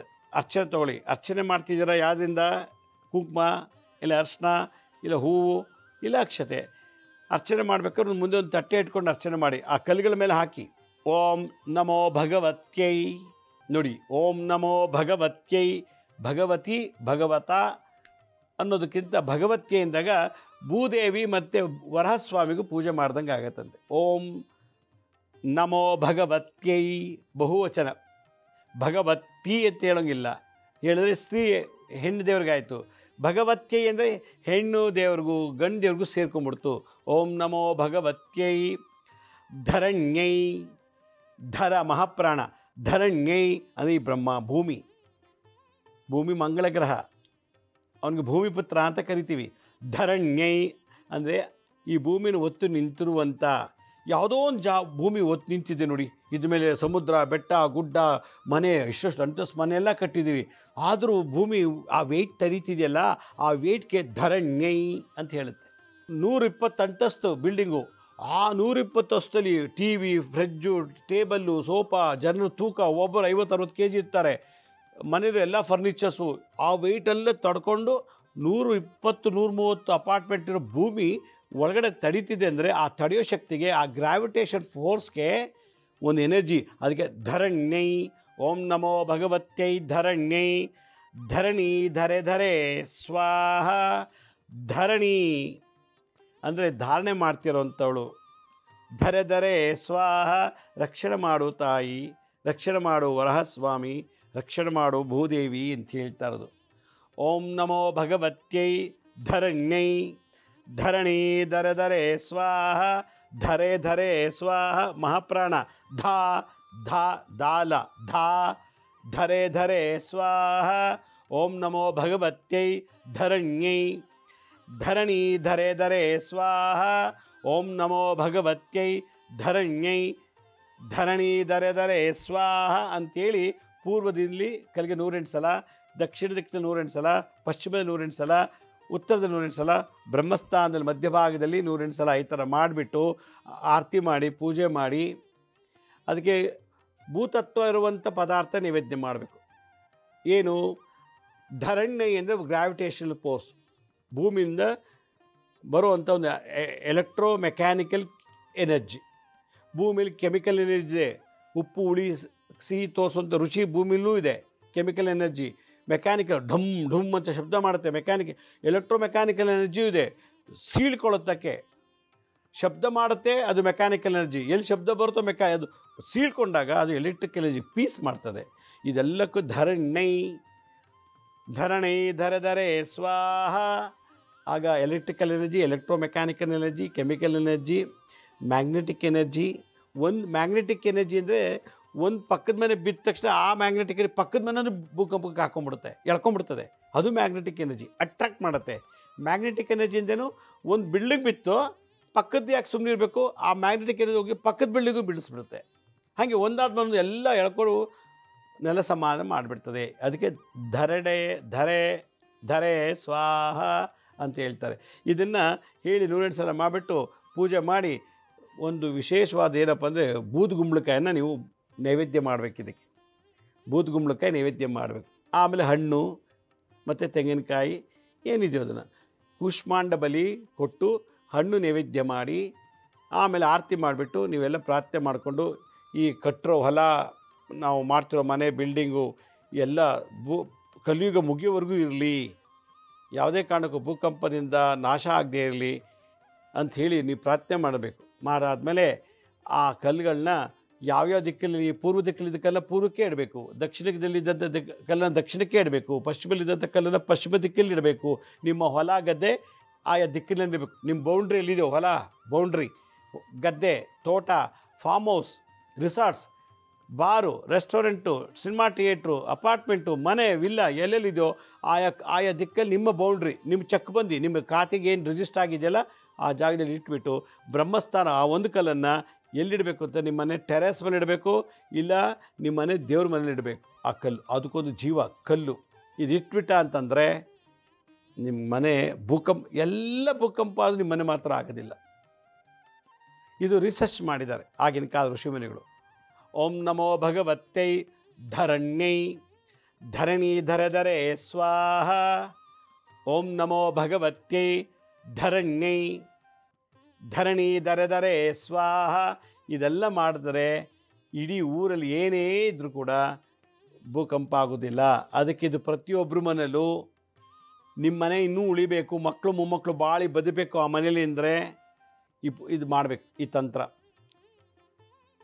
ಬಿಡ್ರೆ ಅಂದರೆ ಯಾವಾಗ ಬೇಕಾದ್ರೂ ಭೂಕಂಪ. ಅದು ಮನೇಲಿ ಒಬ್ಬ ಕುಡುಕ ಇರ್ತಾನೆ, ಮನೇಲಿ ಹೆಂಡ್ತಿನೂ ಕುಡುಕಿ, ಗಂಡನೂ ಕುಡುಕ, ಮನೆ ಮಂದಿಯೆಲ್ಲ ಕುಡಿತಾರೆ, ಸ್ಮೋಕು ಡ್ರಿಂಕ್ಸ್ ಎಲ್ಲ ಕೆಟ್ಟ ಚಟಗಳು, ಪೂಜೆ ಜಪ ತಪ್ಪ ಇಲ್ಲ ಅಂದರೆ ಆ ಮನೆ ಬೇಗ ಕಳೆ ಕುಂದೋಗುತ್ತೆ. ಬೇಗ ಭೂಕಂಪಕ್ಕೆ ಆ ಮ್ಯಾಗ್ನೆಟಿಕ್ ಏನು ಎಳ್ಕೊಂಡು ಆ ಮನೆಯನ್ನು ನಾಶ ಮಾಡಿಬಿಡುತ್ತೆ. ಯಾಕೆ ದೈವ ಎನರ್ಜಿ ಇಲ್ವಲ್ಲ. ನೋಡಿ, ದೇವಸ್ಥಾನ, ಅರಮನೆ, ತಾಜ್ ಮಹಲ್ಲು, ದೊಡ್ಡ ದೊಡ್ಡ ಹಂಪೆ ಎಲ್ಲ ಹೋಗಿ ನೋಡಿ ಹೆಂಗಿದೆ ಅಲ್ಲಿ. ಅಲ್ಲ, ಆ ಸಾನ್ನಿಧ್ಯ ಅಷ್ಟಿತ್ತು ಆವತ್ತಿನ ಕಾಲದಲ್ಲಿ. ಜಪ ತಪ ಪೂಜೆ ಮಾಡಿ ಮಾಡಿ ಬಿಟ್ಟಿದ್ದಕ್ಕೆ ಅವತ್ತು ಇವತ್ತುವರೆಗೂ ಇದೆ. ಮಧುರೆ ಮೀನಾಕ್ಷಿ, ಕಂಚಿ ಕಾಮಾಕ್ಷಿ, ವಿಶಾಲಾಕ್ಷಿ ದೇವಸ್ಥಾನ, ವಿಶ್ವೇಶ್ವರ, ಕಾಶಿ ವಿಶ್ವನಾಥಂದು, ತಾಜ್ ಮಹಲು, ದೊಡ್ಡ ದೊಡ್ಡ ಬೆಟ್ಟದ ಮೇಲೆ ದೇವಸ್ಥಾನಗಳು ಇವತ್ತು ಕೂಡ ಇದೆ. ಬೆಟ್ಟ ಅಲ್ಲಾಡೇ ಇಲ್ಲ ಭೂಕಂಪದಲ್ಲಿ. ಕೆಳಗಡೆಲ್ಲ ನಾಶ ಆಗೋಯ್ತು, ಬೆಟ್ಟ ಮಾತ್ರ ನಾಶ. ಯಾಕೆಂದರೆ ದೈವಶಕ್ತಿ ಮೇಲಿದೆ, ಬೆಟ್ಟದ ಮೇಲೆ ದೇವಾಲಯ ಇದೆ ಮೇಲೆ. ಹೀಗಾಗಿ ಪ್ರತಿಯೊಂದು ಜಾಗದಲ್ಲೂ ಪಾಸಿಟಿವ್ ಎನರ್ಜಿ ಇದ್ದರೆ ಮಾತ್ರ ಪ್ರಳಯ ಆಗೋವರೆಗೂ ಇರ್ತದೆ, ಇಲ್ಲದೆ ಪಾಸಿಟಿವ್ ಎನರ್ಜಿ ಬಿದ್ದೋಗ್ಬಿಡ್ತದೆ. ಈ ಥರ ತಂತ್ರ ಮಾಡಿ ನಿಮ್ಮ ಆಸ್ತಿಗೆ ಸೆಕ್ಯೂರಿಟಿ ಮಾಡ್ಕೊಳ್ಳಿ. ಭೂಕಂಪದಿಂದ ನಾಶ ಆಗಬಾರ್ದು. ನಿಮ್ಮ ಅಪಾರ್ಟ್ಮೆಂಟ್ಸು, ಹೋಟ್ಲು, ಮನೆ ಏನಿದೆಯೋ ಇದೆಲ್ಲ ಮಾಡ್ತಿದ್ದಷ್ಟು ಇಡೀ ಊರನ್ನು ಮಾಡಿದ್ರೆ ಊರಿಗೆ ಭೂಕಂಪ ಆಗಲ್ಲ. ಇಡೀ ಜಿಲ್ಲೆ, ಇಡೀ ಡಿಸ್ಟ್ರಿಕ್ಟ್ ಪೂರ್ತಿ ಎಲ್ಲರೂ ಮಾಡಿದ್ರೆ ಭೂಕಂಪ ಆಗೋದಿಲ್ಲ. ಇದಕ್ಕಿಂತ ಸಮಾಜ ಸೇವೆ ಇನ್ನೇನು ಬೇಕು? ಇದೊಂದು ದೊಡ್ಡ ಸಮಾಜ ಸೇವೆ. ಇದು ಸ್ವಾರ್ಥನೇ ಇರ್ಬೋದು, ಆದರೆ ನಾವೆಲ್ಲರೂ ಬದುಕ್ತೀರಿ ಭೂಮಿನಲ್ಲಿ. ಭೂಮಿ ಭಂಗ ಆಗಬಾರ್ದು. ಭೂಕಂಪನದಿಂದ ಅಲ್ಲ, ಭೂಕಂಪದಿಂದ ನಮ್ಮ ಮಾಡೋ ಆಸ್ತಿ ಮಕ್ಕಳು ಮೊಮ್ಮಕ್ಕಳು ಉಳಿಬೇಕು, ಭೂಮಿ ಒಳಗೆ ಹೋಗಬಾರ್ದು, ಭೂಮಿ ಮೇಲೆ ಇರಬೇಕು ಅನ್ನೋದಾಗಿದ್ದರೆ ಈ ಒಂದು ಮಂತ್ರ ತಂತ್ರ ನೀವು ಮಾಡಿ ಅಂತ ಹೇಳ್ತಾ, ನಮ್ಮ ಹಳೆ ಸಂಚಿಕೆಗಳು ಯಾರು ನೋಡೋಕ್ಕಾಗಿಲ್ವೋ ನಮ್ಮ ಶಿರಡಿ ಸಾಯಿ ಭಿಕ್ಷಾ ಕೇಂದ್ರ ಮತ್ತು ಹೆಲ್ತ್ ಸೈನ್ಸ್ ಅಂತ 2 ಯೂಟ್ಯೂಬ್ ಚಾನಲ್ ಇದೆ. ಇದ್ರ ಜೊತೆಗೆ SSBK ಜ್ಞಾನೋದಯ ಅಂತ ಒಂದು ಮ್ಯೂಸಿಕ್ ಚಾನಲ್ ಇದೆ. 3ಕ್ಕೂ ಸಬ್ಸ್ಕ್ರೈಬ್ ಮಾಡ್ಕೊಳ್ಳಿ. ಪಕ್ಕದ ಬೆಲ್ ಬಟನ್ ಪ್ರೆಸ್ ಮಾಡಿ. ನೋಡಾದ್ಮೇಲೆ ಲೈಕ್ ಅನ್ನೋ ಬಟನ್ನ ಮರೀದೆ ಪ್ರೆಸ್ ಮಾಡಿ. ಆ ಲೈಕ್ ಅನ್ನೋ ಬಟನ್ನ ಪ್ರೆಸ್ ಮಾಡಿದಷ್ಟು ನನಗೂ ಒಳ್ಳೆಯದು, ನೀವು ನೋಡಿದಕ್ಕೂ ಸಾರ್ಥಕ ಅಂತ ಅನಿಸುತ್ತದೆ. ಇದಲ್ಲದೆ ನಮ್ಮದು ಫೇಸ್ಬುಕ್ಕು, ಇನ್ಸ್ಟಾಗ್ರಾಮು, ಟ್ವಿಟ್ಟರು, ಲಿಂಕ್ಡ್ಇನ್ನಲ್ಲೂ ಕೂಡ ಟೈಮ್ ಟು ಟೈಮ್ ಎಲ್ಲ ಇನ್ಫಾರ್ಮೇಷನ್ ಅಪ್ಲೋಡ್ ಮಾಡ್ತಿರ್ತೀವಿ. ಅಪಾಯಿಂಟ್ಮೆಂಟ್ಸ್ ಬೇಕಿದ್ದರು ನಾನು ಸ್ಕ್ರೀನ್ ಮೇಲೆ ತೋರಿಸ್ತಾ ಇದ್ದೀನಿ ನೋಡಿ, www.laxmisrinivas.in ಅಂತ ನೀವೇ ಲಾಗಿನ್ ಆಗಿ ಯಾವ ಡೇಟು ಯಾವ ಟೈಮ್ಗೆ ನೀವು ಅಪಾಯಿಂಟ್ಮೆಂಟ್ ಬುಕ್ ಮಾಡ್ಕೋಬೋದು ಅಂತ ಹೇಳ್ತಾ ಇವತ್ತಿನ ವಿಶೇಷ ಸಂಚಿಕೆಯನ್ನು ಮುಗಿಸ್ತಾ ಇದ್ದೀನಿ. ಇದೇ ರೀತಿ ನಾಳಿನ ಸಂಚಿಕೆಯಲ್ಲಿ ಮತ್ತೊಂದು ವಿಶೇಷವಾದಂಥ ಮಾಹಿತಿಯೊಂದಿಗೆ ತಮ್ಮನ್ನು ಭೇಟಿ ಮಾಡ್ತೀನಿ. ಅಲ್ಲಿವರೆಗೂ ನನ್ನ ನಮಸ್ಕಾರ. ಸಾಯಿರಾಮ್.